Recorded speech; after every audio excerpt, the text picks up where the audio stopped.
প্রিয় চাকরি প্রত্যাশী ভাই ও বোনেরা, আসসালামু আলাইকুম।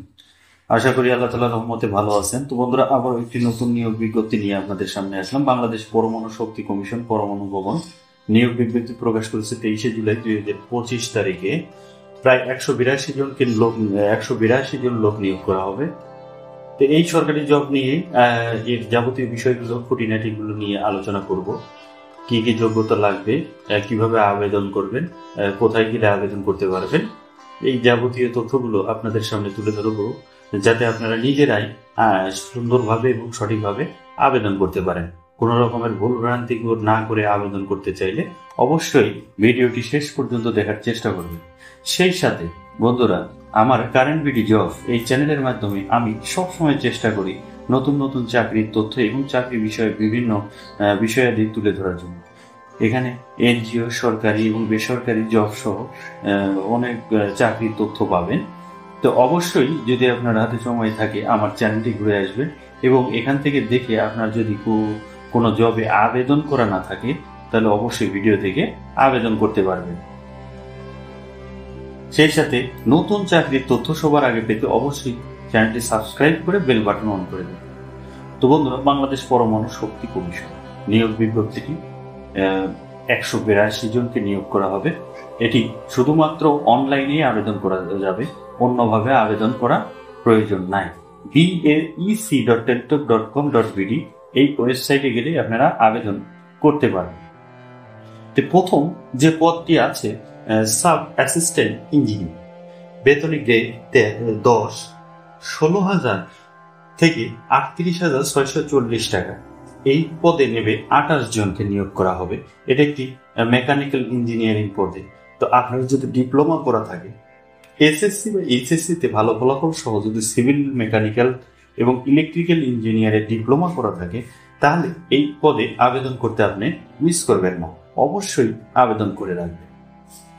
টেকনিশিয়ান 1, এই পদে 10 জনকে নিয়োগ করা হবে। গ্রেড 13তম। এসএসসি-তে বিজ্ঞান থাকতে হবে অথবা সরকার অনুমোদিত কোনো প্রতিষ্ঠান হতে ন্যূনতম 6 মাসের ট্রেড কোর্স সার্টিফিকেট এসএসসি-তে বিজ্ঞান থাকলেও গ্রহণযোগ্য হবে। অর্থাৎ আপনার এইচএসসি-তে বিজ্ঞান থাকতে হবে এবং যদি আপনার 6 মাসের কোনো ট্রেড কোর্স করা থাকে তাহলে এসএসসি-তে আপনি আবেদন করতে পারবেন।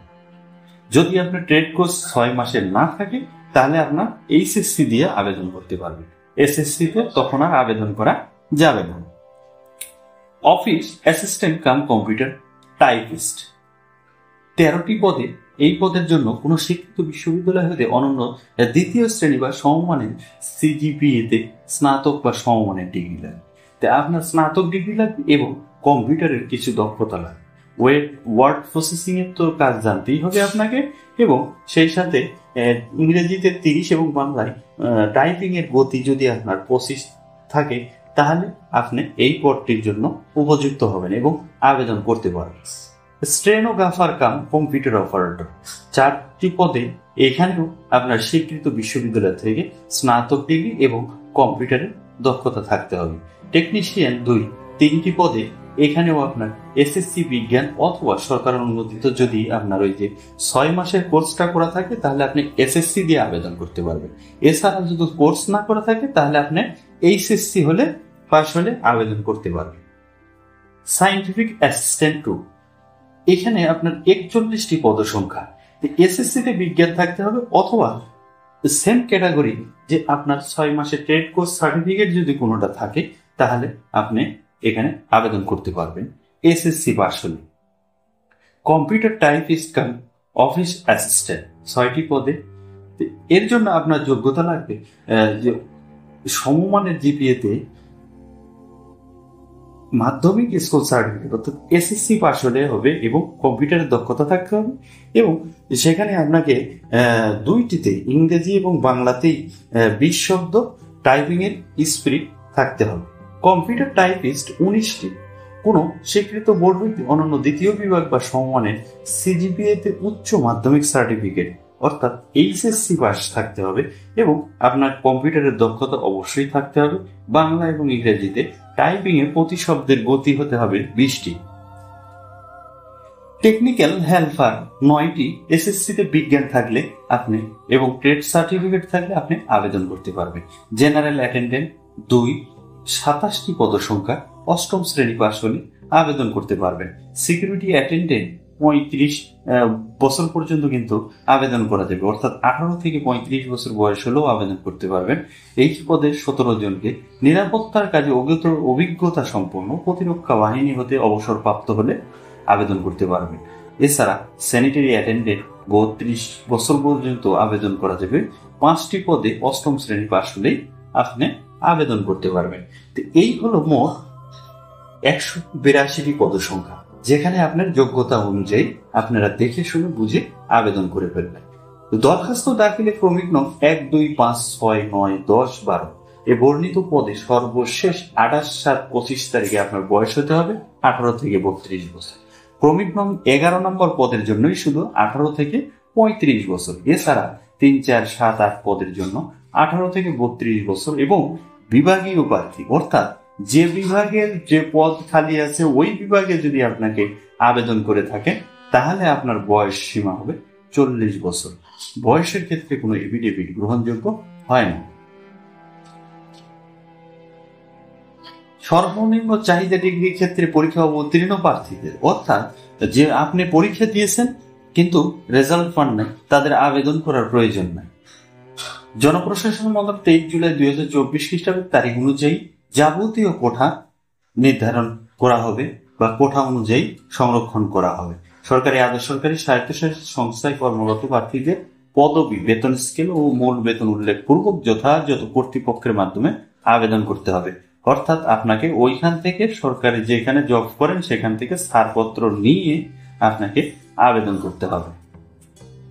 পরীক্ষা সংক্রান্ত যাবতীয় তথ্য বাংলাদেশ পরমাণু কমিশনের ওয়েবসাইট baec.gov.bd তে পাওয়া যায়। অনলাইনে আবেদন পূরণ সংক্রান্ত নিয়মাবলী। বন্ধুরা, সুন্দরভাবে এখানে আপনাদের নিয়মাবলী দেওয়া আছে। অনলাইনে আবেদন ফি জমা তারিখ শুরু হবে 28 জুলাই সকাল 10টা থেকে এবং আবেদন শেষ হবে 28 আগস্ট বিকেল 5টা পর্যন্ত। প্রায় এক মাসই সময় আছে।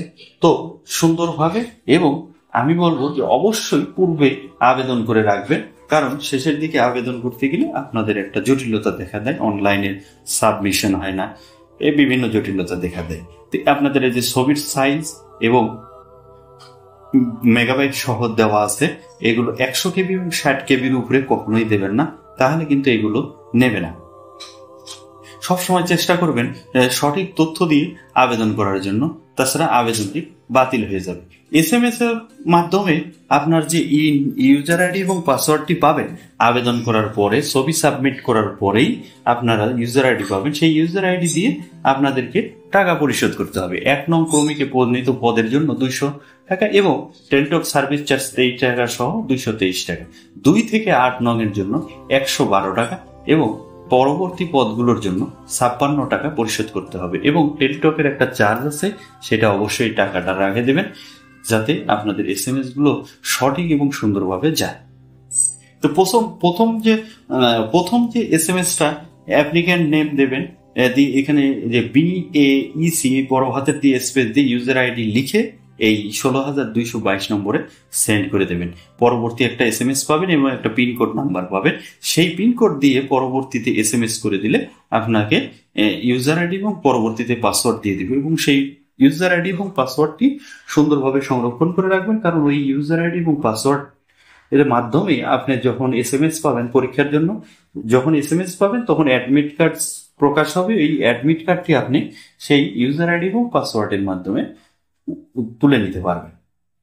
এছাড়াও আপনাদেরকে হেল্প করার জন্য বিভিন্ন রকমের নাম্বার দেওয়া আছে, 121-এ কল করেও আপনারা এই অ্যাপ্লিকেশন করার সময় সুন্দরভাবে দেখে শুনে ওদের সাথে যোগাযোগ করে অ্যাপ্লিকেশন করে রাখতে পারবেন। আপনারা নিজেরাই করতে পারবেন সুন্দরভাবে। কোনো সমস্যা হলে যোগাযোগ করতে পারবেন। তাছাড়া আমাকে SMS করতে পারবেন বা আমাকে কমেন্টস জানাইতে পারবেন, যাতে আমি আপনাকে ওই বিষয়টা সম্পর্কে জানিয়ে দিতে পারবো। শেষ তারিখ ও সময়ের অপেক্ষা না করে হাতে যথেষ্ট সময় নিয়ে অনলাইনে আবেদন করে দেবেন। 1 মাস সময় আছে বন্ধুরা, সময় সাপেক্ষ হাতে নিয়ে অবশ্যই আমি আশা করি আপনারা সুন্দরভাবে আবেদন করে দেবেন বাংলাদেশ পরমাণু শক্তি কমিশন। এছাড়া বন্ধুরা আরো এমন চাকরির তথ্য পেতে অবশ্যই আমার চ্যানেলটি ঘুরে আসবেন। এখানে চাকরি বিষয়ে নানা তথ্য আছে, বিষয়গুলো দেখে আপনারা যদি কোনো জবে আবেদন করা মিসিং হয়ে থাকে অবশ্যই দেখে আবেদন করবেন এবং নতুন চাকরির তথ্য পেতে কারেন্ট বিডি জবস চ্যানেলটি সাবস্ক্রাইব করে বেল বাটন অন করে দেবেন। তো ভালো থাকবেন, সুস্থ থাকবেন, আমি আশা করি সুন্দরভাবে আবেদন করবেন। আল্লাহ হাফেজ।